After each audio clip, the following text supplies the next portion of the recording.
ओंकारविन्दुसंयुक्तं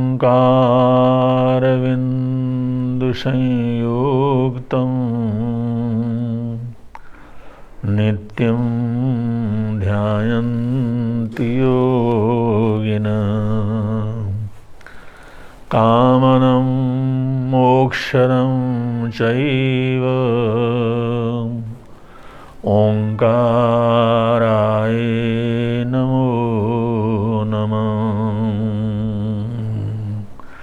परमेष्टि नमस्कारं सारं नवपदात्मकम् आत्मरक्षाकरं वज्र पंजराहं स्मराम्यहम्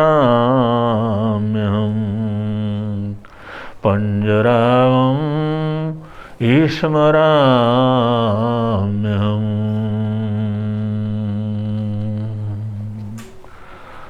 मनुष्य के जीवन की एक सबसे बड़ी कमजोरी ये होती है कि वो मौके को चूक जाता है। बहुत बार अपने जीवन में और प्राय करके हर किसी के जीवन में ऐसे प्रसंग आते हैं जो अपनी ज़रूरत की चीज़ है, जिसे हम चाहते हैं, जो हमारा स्वप्न है, जो हमारा लक्ष्य है, उसको प्राप्त करने के बहुत से चांस ऐसे सामने आते हैं। उस समय थोड़ा सा सोचे, थोड़ा सा परिश्रम करे तो बहुत बड़ी उपलब्धि हो सकती है, लेकिन एन टाइम पर इंसान चूक जाता है। बस वो क्षण भर का चूक उसकी जिंदगी के लिए हमेशा हमेशा के लिए ये पश्चाताप का कारण बन जाता है। अरे उस समय सोच लेता, उस समय चांस को पकड़ लेता, उस समय किसी से सलाह ले लेता, उस समय कुछ कर लेता तो कितनी बड़ी उपलब्धि मेरे को प्राप्त होती। ऐसा पश्चाताप उसके सारी जिंदगी के अंदर रहता है। इसलिए कहते हैं चूकना मत। एक बड़ी कहावत है, चूके मत चौहान। चंद्रवरदाई ने कहा था कि अपने राजा को, चूके मत चौहान, एक बार चूक गए तो फिर चूक गए, इसलिए बिल्कुल चूकना नहीं। बात ऐसी हुई, हमारे देश में अपरंपार समृद्धि थी और विदेशी आतताएं वो हमेशा भारत को लूटने के लिए लगे रहते थे, क्योंकि भारत की जीडीपी सबसे ज़्यादा थी और भारत से पूरे देश के अंदर व्यापार चलता था। इसलिए जैसे जैसे पता लगा उन लोगों को जहाँ पर कुछ होता नहीं था, जहाँ पर गरीबी थी, वहाँ के आतताएं यही सोचते थे भारत में जाना और भारत को लूटना। और इसी श्रृंखला में जिस समय मोहम्मद गौरी इधर भारत की तरफ बढ़ा, उस समय भारत के राजपूत राजा, राजपूत सम्राट, देशभक्त सम्राट हिंद शिरोमणि पृथ्वीराज चौहान, वो इतने बलवान थे, इतने भद्रिक थे, इतने ताकतवर थे, उन्होंने उसको ऐसा खदेड़ा, एक बार खदेड़ा, फिर उसने संभल करके फिर आया, फिर दोबारा खदेड़ा, क्योंकि यहाँ की समृद्धि इतनी थी। लोग सोचते थे किसी तरह से कि अगर हम इसमें घुस गए, हमारे को अंदर जाने का मौका मिल गया, किसी तरह से चांस मिला तो हम अरबों की संपत्ति यहाँ से लूट सकते हैं। तो इसलिए आतताएं आते रहते थे। अब मोहम्मद गौरी को ही देखो, उसने एक बार नहीं, दो बार नहीं, 5 बार नहीं, 10 बार नहीं, 15 बार नहीं, 16 बार हिंदुस्तान के ऊपर आक्रमण किया। 16 बार। और कभी पकड़ा गया तो हाथ जोड़े, क्षमा याचना की, फिर जयचंद चौहान ने छोड़ दिया उसको, क्योंकि यहाँ क्षमाशीलता रही है, यहाँ के लोगों में भद्रता रही है। अब जो कोई कसम खाता, कोई प्रतिज्ञा करता तो विश्वास करने की प्रवृत्ति रही है, इसलिए 16 बार उसको हराया।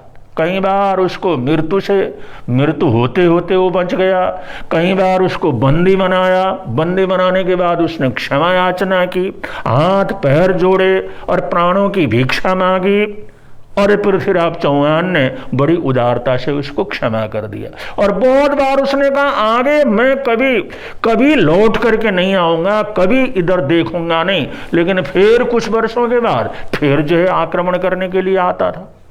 अब ऐसा होते होते 16 बार तो हार करके चला गया, लेकिन 17वीं बार पृथ्वीराज चौहान से थोड़ी ऐसी चूक हो गई, वो विजित हो गया और उसने पृथ्वीराज चौहान जो भारत के एक जो क्षत्रिय राजा थे, अद्भुत ताकतवर थे और राष्ट्रीयता उनके जीवन का एक पहचान था, वो बंदी बना लिए गए।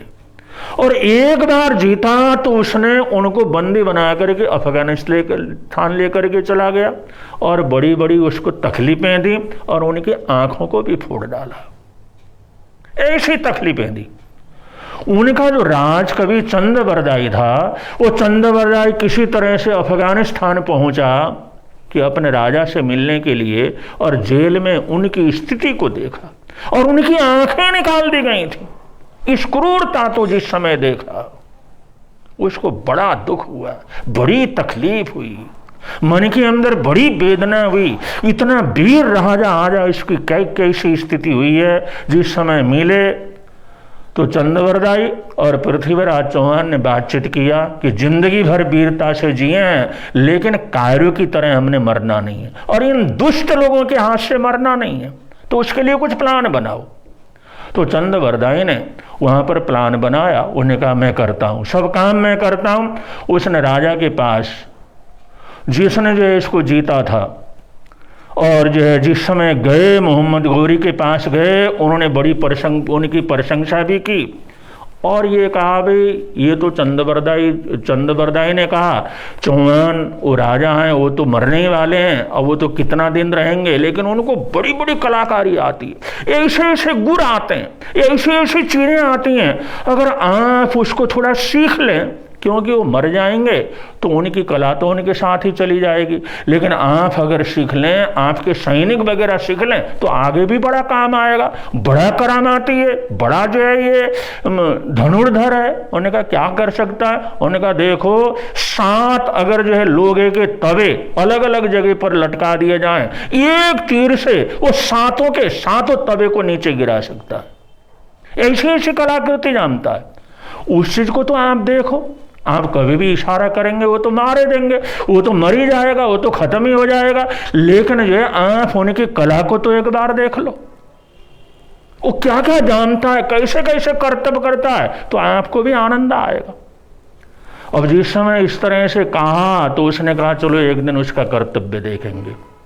तो जिस समय निश्चित समय हुआ और चंदबरदाई वहीं पर थे सभा में, और इधर जो है मोहम्मद गोरी ऊंचे स्थान पे आकर सिंहासन के ऊपर जाकर के बैठा, उसके सभासद वगैरह मंत्री वगैरह वहां जाकर के बैठे, और जो है पृथ्वीराज चौहान को जो हथकड़ी बेड़ियों में बंधे हुए थे उनको वहां पर लाया गया जेल से, और वहां पर उनके सारे हथकड़ियां वगैरह खोल दिए गए।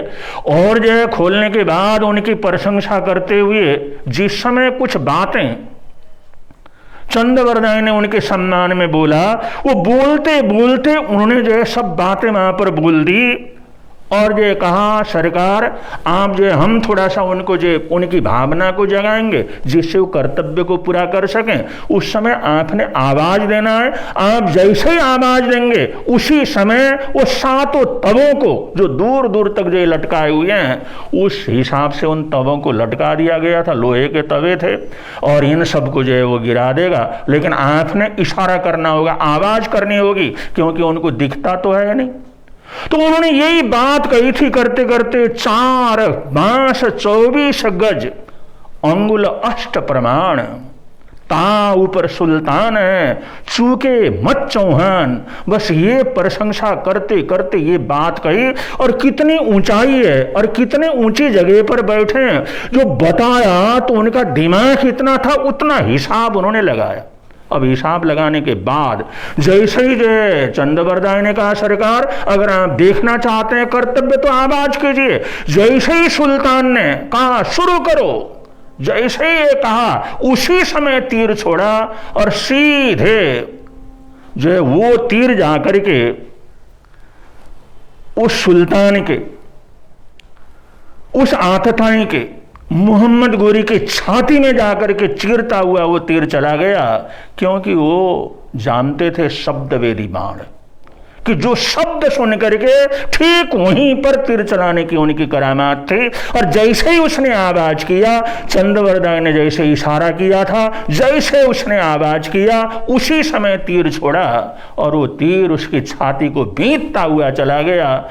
और मोहम्मद गौरी वो जो है एक तीर से मारे हुए पक्षी की तरह तड़फता तड़फता नीचे गिरा और वहीं पर वो समाप्त हो गया। चारों तरफ भगदड़ मच गई और इन्होंने योजना बनाई हुई थी, आपस के अंदर वहां पर मिले, आपस के अंदर एक दूसरे को बधाइयां दी और वहां पर चंद्रवरदाई और जो चौहान, पृथ्वीराज चौहान, दोनों ने एक दूसरे को खत्म कर दिया। हमने इन दुष्टों के हाथ से नहीं मरना, ऐसे करके अपने जीवन की शहादत वहां पर इन लोगों ने दी, इन वीरों ने दी, इन बहादुरों ने दी और एक कभी न मिटने वाला इतिहास उन्होंने तैयार किया। ये आत्म बलिदान की घटना 1192 में बसंत पंचमी के दिन ये घटना घटी थी, जो आज भी हमारे को आत्म बलिदान का, देश के लिए कुर्बान होने का या इतनी बुद्धिजीवी होने का और इस तरह से